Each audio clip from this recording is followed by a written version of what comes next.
El Ministerio Unicristo tiene el compromiso de llevar la palabra de Dios a todas las naciones y de predicar el mensaje de salvación y el mensaje de la venida del Señor Jesucristo por el pastor Marcelo Parreira, director y presidente del ministerio. Permítele a Dios la oportunidad de direccionar y fortalecer tu vida espiritual. No olvides de suscribirte en nuestras plataformas virtuales y nuestro canal de YouTube. Quédate con nosotros.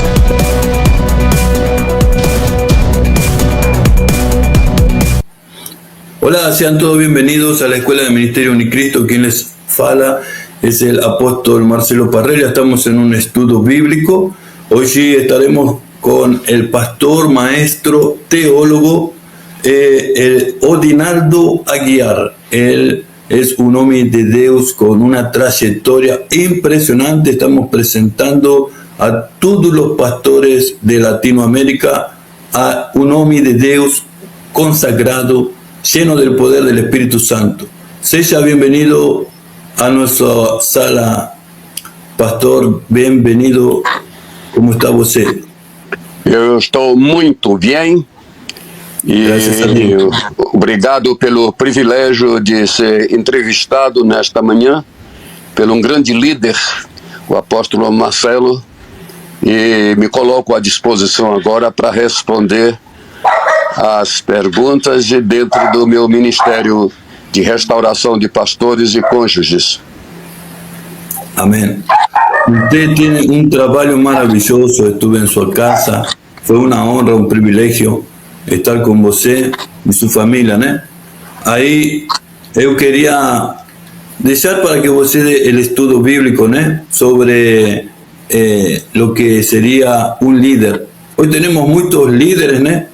Que están cayendo en pecado, que están dando mal testimonio. Y você es un hombre que nunca tuvo algo así que poder falar de você. Você é intachable. Então você é um exemplo para todos nós. Tudo bem. A minha vida foi sempre de uma família humilde. Hoje, meus pais tiveram 11 filhos. Eu sou o mais velho dos 11. Tenho 2 pastores dentro da família.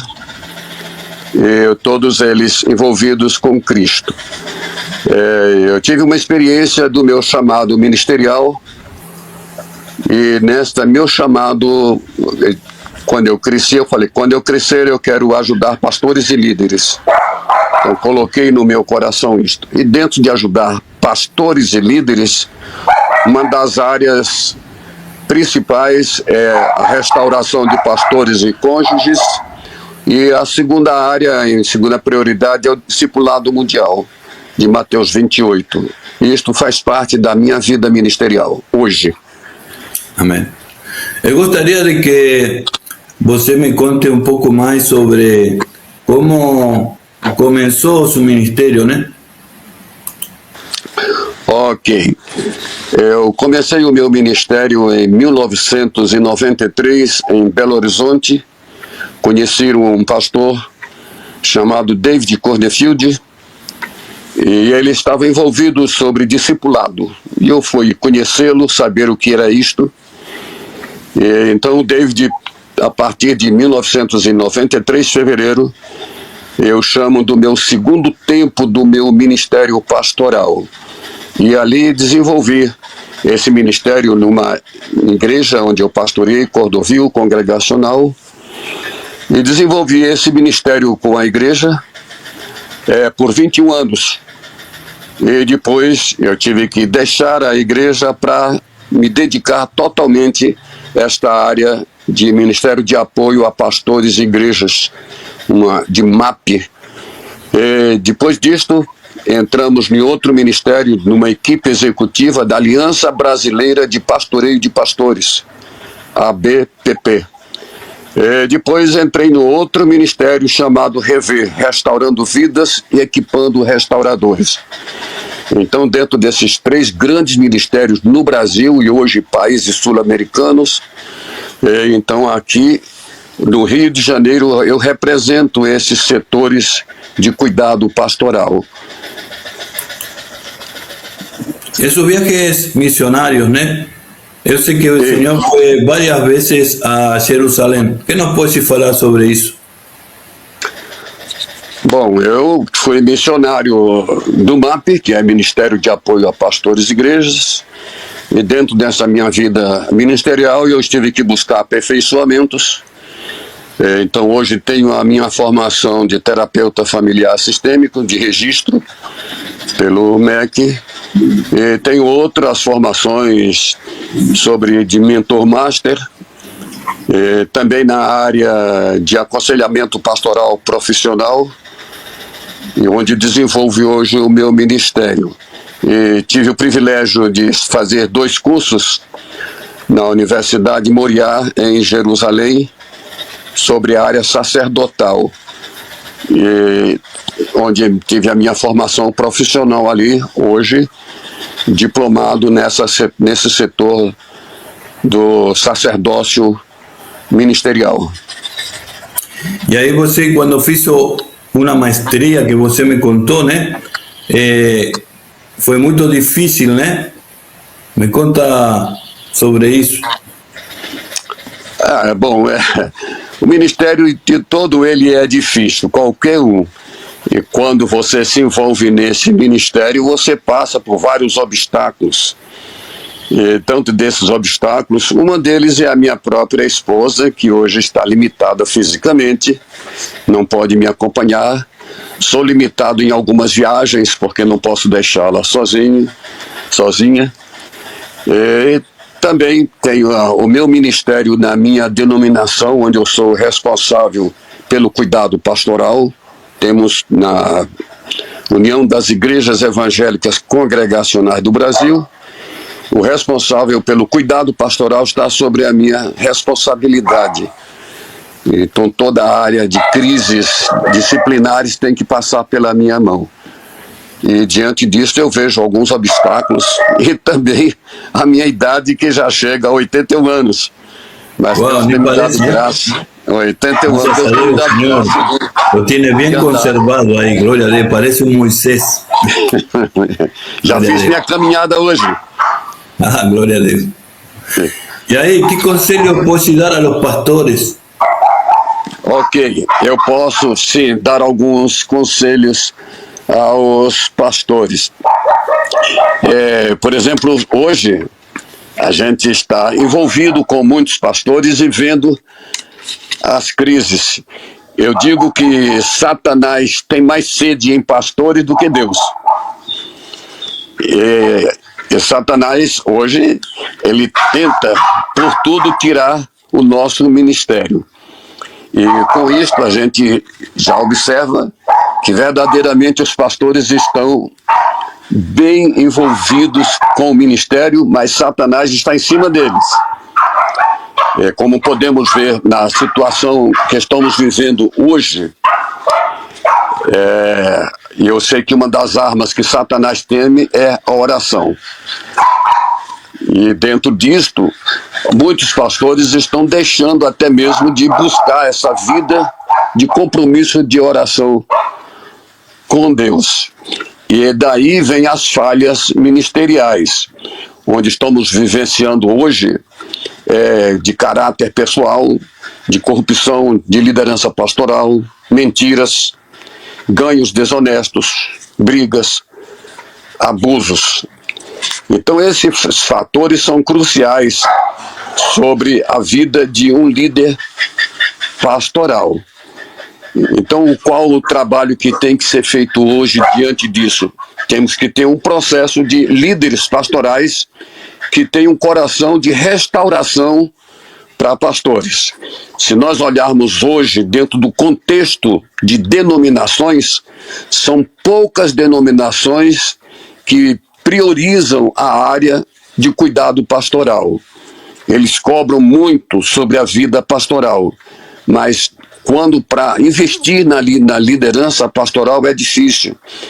E esse conselheiro pastoral, que eu chamo do sacerdote, bem especial, colocado nas mãos de Deus, eles precisam deste cuidado pastoral e principalmente desse apoio das denominações, de olhar para esse líder pastoral com o coração e não olhar apenas com a lei, com a cabeça. Diante disto, nós nos esforçamos muito, sacrificamos famílias, sacrificamos tempo, sacrificamos de finanças, mas quando a gente precisa dessa cobertura, a gente não encontra. Então somos muito ligados às igrejas, porque elas precisam desse apoio pastoral. E diante disto, quando um pastor tem as suas crises, quem é que cuida dele? Todos vão dizer assim, Deus cuida, sim, Deus está lá em cima. Mas nós precisamos de alguém, de qualquer lugar que possa dar o seu coração para estar junto de um pastor, de saber como é que ele anda, como é que está a família, como é que está o relacionamento com filhos, como é que está o seu relacionamento com a palavra de Deus, como é que está o seu relacionamento com todas essas áreas críticas, Marcelo. Então, diante disto, nós precisamos hoje acordar e para verdadeiramente colocar à disposição desses líderes pastorais a nossa vida. Eu estou dizendo isto de cadeira, porque eu sei o quanto eu fui cuidado pelo líder, pelo mentor, que é o David. Eu fui cuidado por muitos outros pastores. Então nós precisamos desta cobertura pastoral. E diante disto, eu até escrevi um livro por nome Caniços Quebrados, com o meu professor, Albert Friesen, e ali esse livro fala sobre relação de ajuda, restauração de vida de ministros religiosos. E ali tem toda essa projeção principal para trabalharmos. Então isto é o meu coração, é a minha vida, e aqui fica sempre a minha palavra. Por favor, ajudem os nossos líderes pastorais. Eles estão passando por dificuldades, em crises. Esses ministros religiosos, sacerdotes da igreja, que têm investimento de imposição das mãos, e nós fomos chamados justamente para cuidar, para nutrir, para proteger, para restaurar e aperfeiçoar. Porque isto é a nossa vocação sagrada. O que é que estamos fazendo por eles? Como estamos agindo com eles? Como depositar confiança nesses homens e mulheres de Deus, desses sacerdotes? Então, isso estamos vendo nesse contexto dos nossos dias que estamos vivendo. Por favor, busquem a relação de ajuda para esses homens de Deus. Eu tenho o meu texto de tudo isto. O meu texto base é Gálatas 6:1. É quando Paulo está na Galácia conversando com alguns líderes, e ali Paulo, reunido com eles, poucos líderes, ele vai dizer assim: irmãos, vós que sois espirituais, restaurai com espírito de mansidão. Porque esse restaurar é trazer para o caminho, é trazer para a vida ministerial, e não descartar, e não jogar fora, e não deixar totalmente fora do contexto do ministério do seu chamado. Então, por isso, esse texto fala muito ao meu coração. É cuidar desses homens e mulheres de Deus que têm esse ministério ministerial. Una de las cosas importantes, ¿no?, que tiene que tener el líder es el foco en Jesucristo, ¿no? Y a veces dejan a Jesucristo por enfocar en el ministerio. Sim, são poucos, é porque quando a gente vai para o seminário se forma em pastor. E ali os pastores, para eles, todos eles têm o dom de pastorear. Mas não é só pastorear um rebanho. Tem muitos líderes pastorais que têm outros dons. Então, Deus trabalhou comigo em 3 dons, eu trabalho com eles. Um deles é de encorajamento, o dele é de pastorear e o outro é de liderar. Esses 3 dons eu trabalho com ele. Então, nas igrejas, muitos pastores descobrem o seu dom. É pastorear? Tá bom, eu subo no púlpito, prego, dirijo ali e pastorear. Mas tem muito mais outras coisas. Deus apenas não dá um dom para um líder pastoral. Então nós precisamos buscar esses homens e mulheres de Deus, onde eles têm esses dons para investir a sua vida para isto. Eu deixei uma igreja, depois de 21 anos pastoreando, congregacional em Cordovil, para investir nesse ministério. E aqui minha vida toda, a minha agenda completa é para estar junto desses homens e mulheres de Deus. Eu tenho vários deles que eu cuido.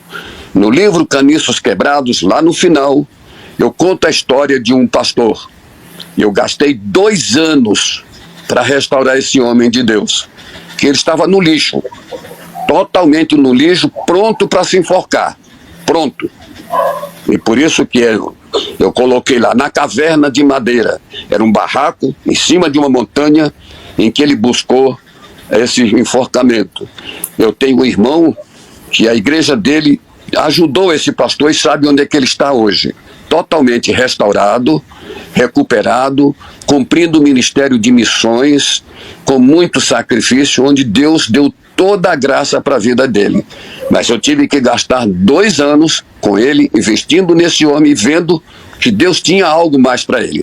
E tem mesmo, está desenvolvendo no Nordeste esse ministério. Pastor, ¿cuántas iglesias o pastores têm a seu cargo? Bom, eu pastoreei 2 igrejas. Hoje eu trabalho com 114 pastores. Todo mês eu me encontro com 114 pastores. É uma rede de pastoreio de pastores, que tem em Maricá, em Nova Iguaçu, Teresópolis, aqui Soledade é uma área entre Friburgo e Teresópolis, Guapimirim e Nova Iguaçu. Então todo mês ou eu tomo café, ou eu almoço, ou janto com eles. E ali, o meu trabalho é 100% relação de ajuda. Caminhar juntos, buscar essa cobertura pastoral para a vida deles. E principalmente a área principal deles, relacionamento com Deus, relacionamento com Ele mesmo, relacionamento com a família, relacionamento com um grupo de pastores, de mentores. E por quinto é que o relacionamento com a igreja. O que é que os pastores estão fazendo hoje? Eles estão invertendo as prioridades. Primeira prioridade, 100% eles botam família, ok? Mas Deus está em primeiro lugar. Depois eles colocam família. Não, de amar a Deus sobre todas as coisas e ao próximo como a ti mesmo. Então a segunda prioridade sou eu. Eu tenho que cuidar de mim, da minha vida espiritual, relacionamento com Deus e comigo mesmo. Depois é que eu tenho que buscar a família. E depois eu tenho que buscar aqueles que me dão cobertura pastoral. E depois eu tenho que buscar a igreja. Aí sim. Mas não, as prioridades estão invertendo, sendo invertidas, vendo outras coisas diferentes. Que a gente olha bem esse aspecto.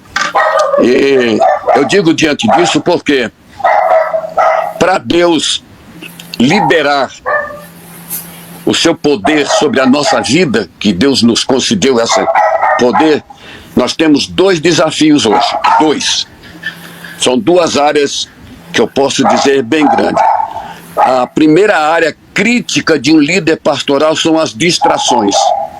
Eles estão distraídos com muitas coisas. Eles estão buscando outras coisas. Então essas distrações é que levam às prioridades invertidas. E a segunda área crítica de um pastor é a incerteza. A incerteza de que ele muitas vezes é chamado por Deus. A incerteza que verdadeiramente a fé desses homens e mulheres estão fracas. A incerteza da visão do poder de Deus na vida desses homens e mulheres. Então são essas 2 áreas que eu digo desafiadoras: distrações e incertezas. E essas 2 áreas podem nos afastar dos propósitos de Deus para a nossa vida ministerial. Elas podem fazer isto. É onde o diabo atenta. Então é onde vem as batalhas para as nossas vidas. Vem de todos os dias. Mas nós somos chamados para exercermos essas disciplinas espirituais que estão sendo deixadas de lado. Então daí, Marcelo, o pastoreio de pastores, o cuidado pastoral é para levar 3 áreas que eu trabalho isso. Primeiro, sabermos encorajar os nossos colegas ministeriais. É saber dar palavra de encorajamento. Vamos lá, você está em frente, você foi chamado, você tem isto. Então precisamos jogar essa autoestima nesse coração desses pastores. Encorajar. Você foi chamado, eu fui chamado, vamos investir em cima disto. A segunda área do pastoreio de pastores, de um propósito, é renovar aquilo que Deus tem para nós, dentro dos seus propósitos. Renovar o quê? Renovar minha mente. Eu preciso renovar. Não é renovar a Bíblia como muitos querem mudar a Bíblia por aí. Não. A Bíblia é uma só. Mas vamos renovar a nossa mente, porque que Deus quer do nosso coração sacerdotal. E a terceira área, o nosso propósito ministerial. Qual é o meu propósito? Qual é o meu chamado? O que Deus quer que eu faça daqui para frente?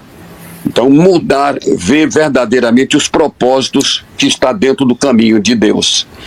Estamos diante de lutas. Concordo plenamente. Mas lutas elas vêm. Orar. Buscar a comunhão com Deus. Buscar a palavra. E ir em frente. O restante Deus faz conosco. Amén. Una de las cosas que tiene que tener cuidado el siervo de Dios es cuando está en el ministerio, enfrenta diferentes tipos de problemas, ¿no?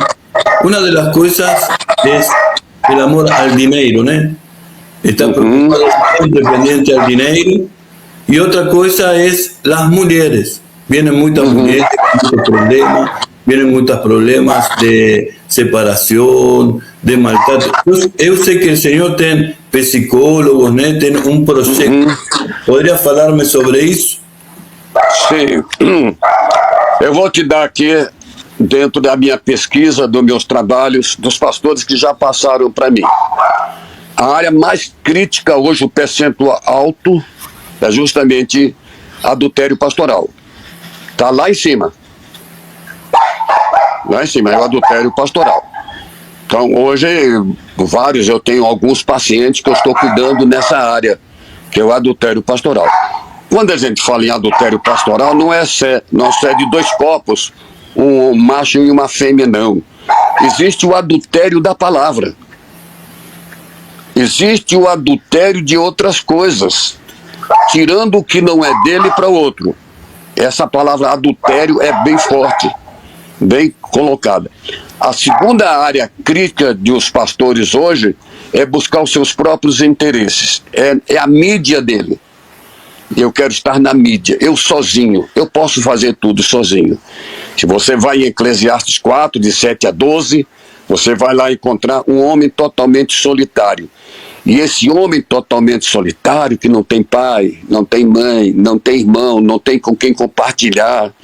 Então essa terceira área da mídia, de buscar o seu próprio interesse. E dentro disso vem o dinheiro. Isso vem a projeção financeira. Quanto mais eu subo no meu ministério, mais eu tenho mais dinheiro. E isso tem mudado as prioridades desse líder pastoral. E a terceira área crítica do pastor, ele não quer a ajuda de ninguém. Eu chamo do isolacionismo. Ele quer se isolar. Pastor solitário, né? Solitário. Pastor solitário. Eu posso todo, eu resolvo tudo. Então é o pastor solitário. E o pastor solitário vai acontecer o quê? Satanás vai em cima dele, não tem cobertura de oração, não tem mentor, não tem nada. Quando ele passa pela prova, não tem com quem abrir o coração. Então o texto que a Bíblia diz que verdadeiramente nós precisamos uns dos outros. E a quarta área, e fecho aqui a quarta área, que eu digo são esses pecados escondidos dentro do coração de um líder pastoral. Eles cometem os seus pecados e se escondem. Então, até Deus fazer revelar. E quando Deus revela esse pecado, aí a coisa abre de um universo bem grande E daí ele começa a passar vergonha, aí é que vem as dificuldades para a restauração.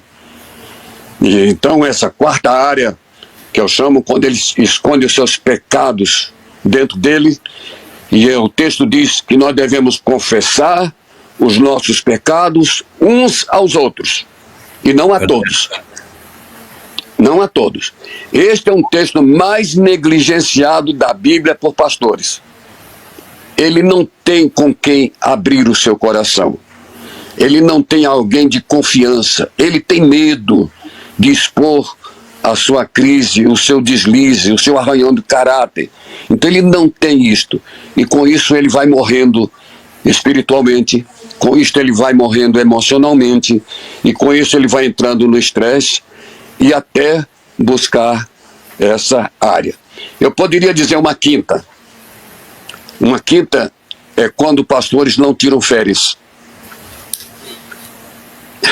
Essa quinta área, não tiram férias, e ele quer ficar na igreja o tempo todo, tem medo de alguém puxar o seu tapete, ele tem medo de muitas coisas, então ele prefere não tirar férias.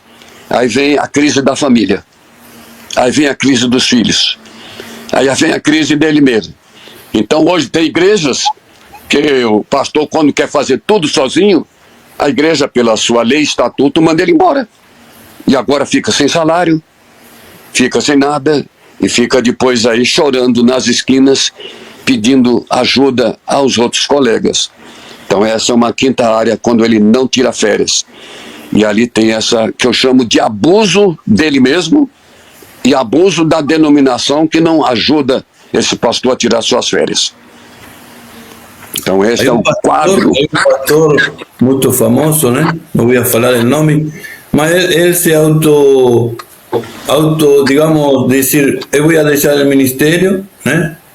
Porque acho que 14 años que no tiraba feiras, y estaba tratando muy mal a los pastores, a la familia. Es como que tuvo un pico de albornoz, ¿no?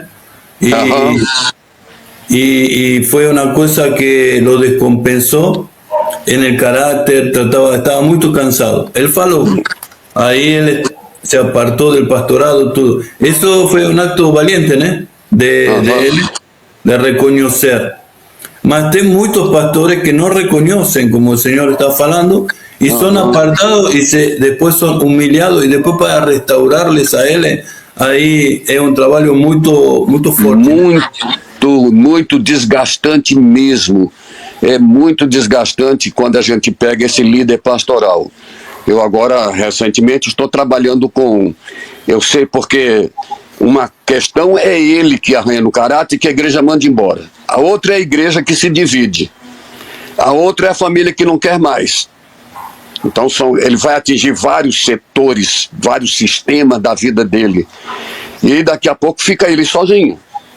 Eu, por exemplo, tenho um caso aqui em Teresópolis, onde eu moro, verdadeiramente que esse pastor, ele viu sozinho, não tirava férias, era abusado pela denominação, tudo tinha que passar por esses líderes denominacionais.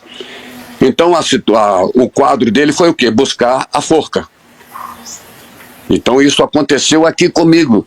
E ele falou assim, e de repente o irmão dele falou assim: pastor Adinal, meu irmão está na forca. Dá para você ir lá buscá-lo? Eu estava com compromisso nesse dia e eu mandei um recado para ele: olha, por favor, diga para seu irmão para se enforcar amanhã. E ele ficou rindo comigo. Mas como? Ele está na forca. Tem que buscar amanhã. Eu falei, porque eu já tinha orado e me veio na cabeça a história, a segunda praga do Egito. A segunda praga do Egito veio na minha cabeça, que eu estava para fazer uma cerimônia de 15 anos, não podia sair. E então eu usei, quando Deus me tocou isso aqui, eu falei: avisa seu irmão para se enforcar amanhã. Faraó tinha a praga das rãs. A primeira foi água transformar em sangue, a segunda das rãs. Na praga das rãs, Faraó diz para Moisés: Moisés, quando você quer que acabe com a praga? E Faraó diz: amanhã. Então eu usei essa praga E ele falou. Dia seguinte eu fui lá, e de fato ele não se enforcou, me encontrou comigo, e eu perguntei, por que você não se enforcou? Porque o senhor mandou meu irmão dizer para me enforcar amanhã. E ali nós cuidamos, a forca dele está na minha casa, aqui, a corda, está aqui comigo, e no escritório. E ele hoje pastoreia uma igreja e deu continuidade, e ali fez um projeto de cobertura. Então hoje ele tem essa cobertura pastoral, mas por pouco era um líder pastoral sem vida, perdendo a vida. Por quê? Por causa de não tirar férias, de abuso denominacional, de querer fazer tudo sozinho, e de Satanás vai em cima firme com isso aí. Pastor, tremendo, ¿no? Hay muchos pastores en todas partes del mundo que necesitan ayuda, ¿no? Sí. Necesitan ayuda para la familia, necesitan ayuda para establecer el ministerio con Sauchi, ¿no? Con Sauchi.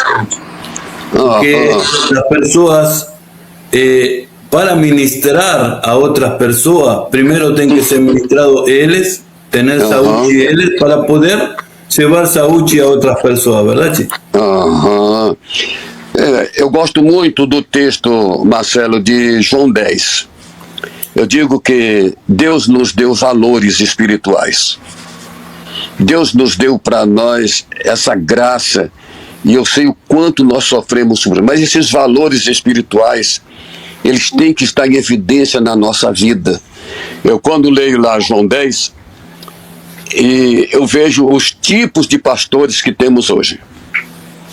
Alguém diz assim, Adinal, você conhece alguns tipos de pastor? Eu falei, conheço através de João 10, onde você vai encontrar lá o pastor lobo, o pastor mercenário, você vai encontrar o pastor assaltante, você vai encontrar o pastor que assalta, que verdadeiramente, mas também vai encontrar o bom pastor. Então Cristo faz essa comparação. A ênfase de João 10 não está no bom pastor, está justamente nos pastores que não fazem parte como bom pastor. Eu digo que são pastores, que tem diferença entre bom pastor e pastor. Tem diferença entre o samaritano e o bom samaritano. Tem diferente do sacerdote e o bom sacerdote. E por isso que Cristo é o bom pastor. E daí a gente vai encontrar esse chamado ministerial para ser o bom pastor. E daí, quando Cristo trabalha isso, o coração de Cristo como bom pastor é sempre restaurar os bons pastores. Ah, mas arranhou no caráter, teve qualquer. Mas se você olhar no coração dele, está lá dentro um bom. Ele apenas teve um deslize. Ele comete uma falta. Ele sai do caminho. E o Deus bíblico que eu vejo é o Deus de restauração. É o Deus, o seu próprio Filho, Jesus Cristo.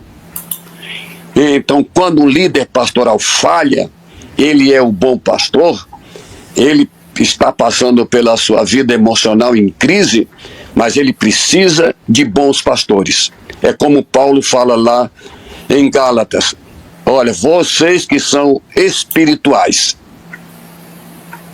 E tem diferença entre espirituais e legalistas de leis. Então é muito fácil pegar uma lei e jogar em cima da vida de um pastor, e ali ele é punido, descartado, colocado de lado. Não. Então, para um líder, ele precisa deste bom pastor. Ele precisa desse homem, mulher espiritual para dar a sua vida e restaurar. Então, eu sempre vejo o que Deus fez com o seu povo na antiga aliança, ele recuperou. É só ler o livro de Juízes. Você vai ver uma recuperação ali total. Então, eu não defendo a tese de qualquer pessoa que tenha arranhado no caráter para ser restaurado. Eu não defendo isso. Eu defendo a tese quando ele é o bom pastor. quando ele verdadeiramente se quebranta, confessa o seu pecado, se humilha e aceita ser cuidado. Isto para mim é o bom pastor. É onde eu dou a minha vida em todo o meu tempo para ele. Resgatar esses homens de Deus que se humilha, que deixa o orgulho de lado, que não se isola, que não perdeu a visão do reino de Deus. Então esses para mim são os bons pastores. É isso que você está falando, é o que tem que ensinar, o reino de Deus. Porque muitas pessoas ficam ligados em el pastor. E eu falo com sua sobrinha, né? Minha esposa, Ana Guiar, ela a veces enfoca en los pastores que caen en pecado, que están mal, y yo falo para ella, pero esto no es nuevo, porque lo que usted leyó, ¿no? Leyó sobre Jesús, siempre hubo pastores ladrones, siempre hubo ministerios que colapsaron, mas uno se tiene que enfocar en Jesús, que es lo que falamos al principio, teníamos que enfocarnos en lo que es la palabra. Jesús es el buen pastor. Tenemos que ir a Jesús. Ah, pero aquel cayó en pecado, yo no voy más a la iglesia. Que muchos youtubers, como yo, están de la iglesia, están mostrando todos los pecados, ¿no? De iglesia, Asamblea de Dios, Iglesia Batista, que cayó en pecado, las debilidades. Mas no veo en los canales de él, como a veces falo con él, las virtudes. Las virtudes de aquel que nos llamó, porque él es un cristiano, pero muestran los defectos, están siendo usados por Satanás. En cambio, no tenemos que enfocarnos en las personas como vos, que tienen trayectoria, personas que tienen testimonio, personas que restauran vidas. Entonces, eso es lo importante. Sí, hay personas que caen en pecado, sí, hay personas que son débiles. ¿Qué fala Pablo, el apóstol Pablo? Que tenemos que tener paciencia con los débiles para restaurarlos y llevarlos a la restauración con Cristo. No, ellos van y directamente le meten un tiro y ya lo terminaron de matar, espiritualmente falando, né? Verdade. Então, nessa direção que a gente está andando hoje, desse ministério. Hoje tem o meu ministério Nível Brasil, chama-se Repasse. R-E-P-A-C-E. R-E, restauração, P-A de pastores, C-E, cônjuge. Então, essa é a minha sigla, meu nome é Nível Brasil. Trabalho com todos os pastores de denominações, Então é esse homem e mulher de Deus que verdadeiramente eu vejo que tem um coração pastoral. Então esse aí eu vou longe nessa direção. E tem outros que ficam pelo caminho. Ah, Odinal, eu não quero mais, já estou bem. Ok, só que não dá certo. Não dá certo, aí vai perder a igreja, perde família e perde tudo. E acontece mesmo, tem vários. Se você não é ensinável, se você não quer ser restaurado, eu não me deixo ser abusado por ninguém, nunca, por ninguém. Mas se eu perceber que verdadeiramente tem o coração pastoral, eu vou longe. Eu não vejo na Bíblia Cristo descartar ninguém. Você vê a história, pegar aqui... Ni Judas que lo traiu, ele falou, não lo acusou, ele dijo, amigo, com um beijo, me traiciona. Não é? Então você pega o exemplo, Pedro e Judas. Quem é que pecou mais dos dois? Os dois pecaram. Os dois pecaram. Mas Pedro também negou 3 vezes a Jesus.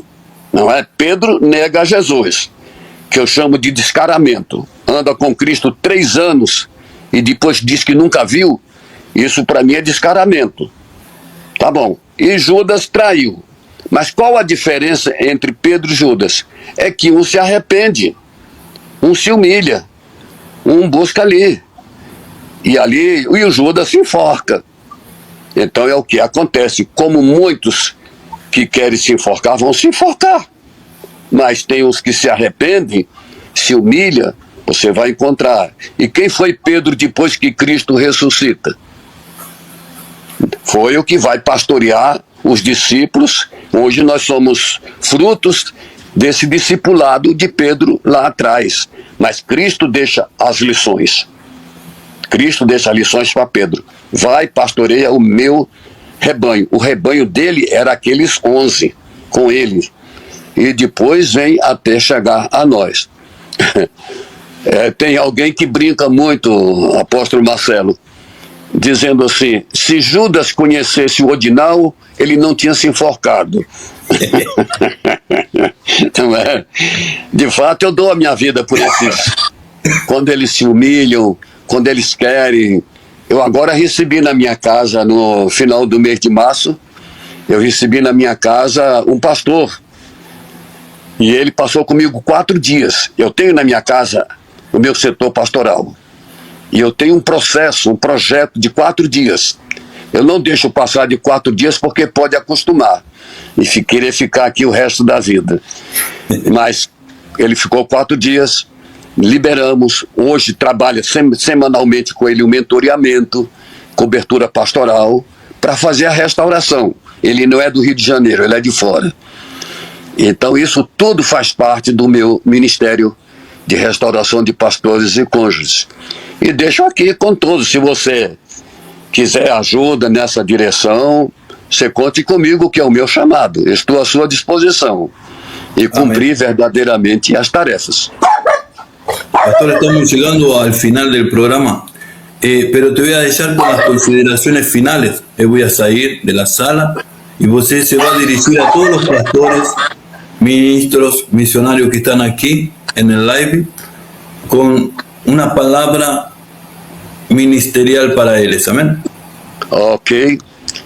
Todos os meus colegas, Deus abençoe, conte comigo, porque nós somos chamados para restaurar homens e mulheres de Deus. E se você precisar da minha ajuda, conte comigo. Moro em Teresópolis, estou à sua disposição. Que Deus abençoe você em cada ministério da sua vida e família. Paz. Obrigado, pastor. Deus abençoe grandemente. Que Deus abençoe tu esposa, tu casa, tu familia, tu ministerio, como siempre lo ha hecho, ha feito, ¿no? Y bueno, un gusto haberte tenido aquí connosco en el programa. Espero que podamos tener otros programas de estudio contigo, que puedas estar aquí. Amén. Pode contar comigo, a hora que quiser estou à disposição. Desculpe aí o incômodo do celular, do tempo, hoy sí fue difícil porque fue la primera vez, mas ya está registrado tudo, agora já vai ser mais fácil. Que ótimo, pode contar comigo sempre aí. Deus abençoe. Deus abençoe, meu pastor. Beijão na lua para mim. Obrigado. Chao, chao. Queridos pastores, misioneros, apóstoles, de aquí de Río de Janeiro y el mundo, estamos en nuestras oficinas en Río de Janeiro y muy contento con todo lo que está aconteciendo en nuestro ministerio, con nuestro amado tío, ¿no? Es mi tío también, tío espiritual y mentor ahora, ¿no?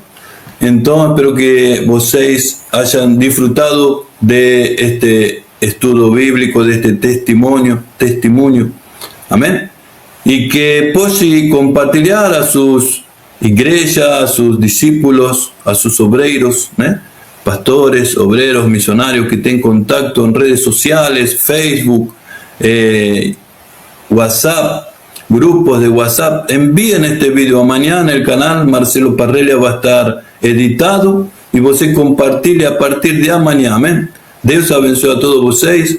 Eu voy a invitar para pregação al tío Adinaldo Aguiar. Então, vocês vão estar preparados para compartilhar a outras pessoas que entrem no live para aprender una palabra diferencial, una palabra de autoridad, de comando, una palabra de restauración, una palabra de poder. Amém? Deus abençoe a todos vocês. Muito obrigado por estar aqui conosco. Que Deus abençoe a cada pessoa e a cada líder. En el nome de Jesus. Bênção para todos vocês. A paz de Jesus. Llegamos al final del programa. No te pierdas los próximos programas. Conéctate con nosotros en nuestras redes para que la palabra sabia y edificante de Dios ilumine siempre tu vida.